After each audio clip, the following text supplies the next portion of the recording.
أعظم الله أجرنا وأجركم وأحسن عزاءكم وغفر الله لمرحومكم وجبر الله مصيبتكم وأفرغ الصبر والسكينة على قلوبكم إلى شرف النبي وآله وأصحابه وإلى روح أمواتنا وأموات المسلمين آمين. وإلى روح ساداتنا ومشايخنا الكرام وخاصة لروح المرحوم المعلوم. الفاتحة. بسم الله الرحمن الرحيم.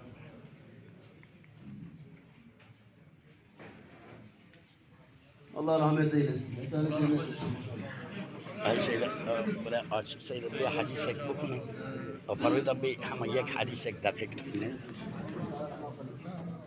بجماعة بداري كم سبرة مرعبتي تيبت سيدة تسرشاوي مراهتي تخلقي كي سيدة سيدة واي ما شاء الله ناوي وبخير سيدة إيجا Süleyman Seyda. سيدة سليمان خداي تعالى من هذه التزافك تلبرا جربلي الآن سرشاوي من سرشاوي سيدة البرا جربلي لكبري لخلاطي بلي من سيدة الخلاطي جربلي تلفونه ملات نكش مرة صفا يواز ملاتك ما فيش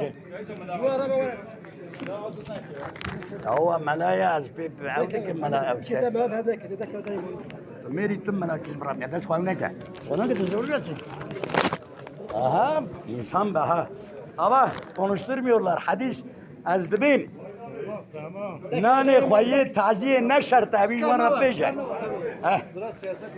siyaset min Allah ve az taziyet bejin az taziyet bejin taziye sünnet tu ayet hadis ne mevlake lemne gire der bana tab tarına sosyal medyayı bana ek minne de müjdeyi